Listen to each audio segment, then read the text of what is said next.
नमस्कार, मसाला टेल्समध्ये तुमचं स्वागत आहे। आज आपण कर्नाटका स्पेशल ओला नारळाचा भात बघणार आहोत। हा भात तुम्ही गणपतीत प्रसाद म्हणून सुद्धा करू शकता।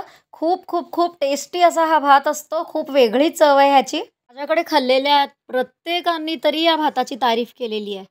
तुम्हाला काहीतरी वेगळं आणि काहीतरी नवीन प्रकार करायचा असेल भातात तर हा भात तुम्ही नक्की ट्राय करा। सगळ्यात आधी आपण एक वाटण बनवून घेऊया।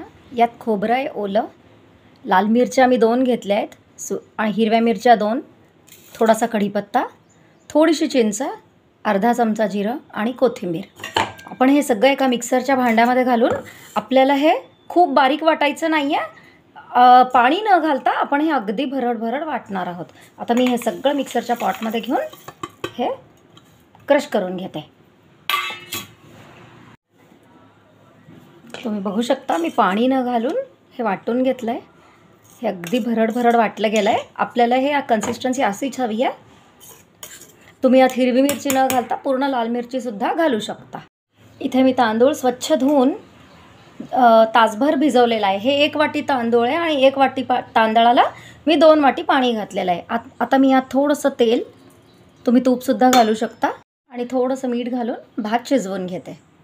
आता आपण फोडणी करून घेऊया। फोडणीसाठी इकडे उडदाची डाळ घेतलेली आहे, चण्याची डाळ, जिरं आणि मोहरी, कढीपत्ता, हिंग आणि हळद। कढईत 1 चमचाभर तेल घालून घेते। तेल तापलं की यात जिरं, मोहरी, थोडीशी उडदाची डाळ, थोडीशी चण्याची डाळ घालून आपण हे परतून घेणार आहोत। डाळ लाल होईपर्यंत परतून घ्यायचं आहे। डाळ छान कुरकुरीत झाली की यात कढीपत्ता,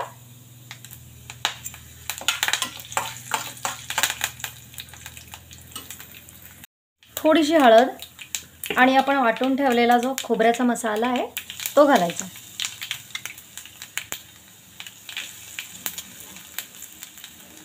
छान मिक्स करायचं आहे। आपण भात शिजवताना थोडंसं मीठ घातलं होतं म्हणून आपण चेक करून मीठ घालूया।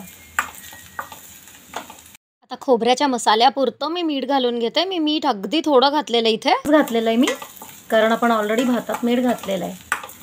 आता मी यात शिजलेला भात आहे तो घालते।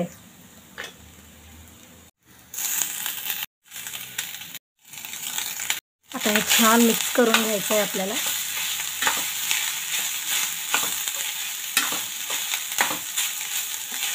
आपण नेहमी जो ओल्या खोबऱ्याचा भात करतो हा भात त्याच्यापेक्षा खूप वेगळा आहे। हा जनरली प्रसाद म्हणून दिला जातो मंदिरांमधनं। यात भिजवलेली मुगाची डाळ सुद्धा घालतात।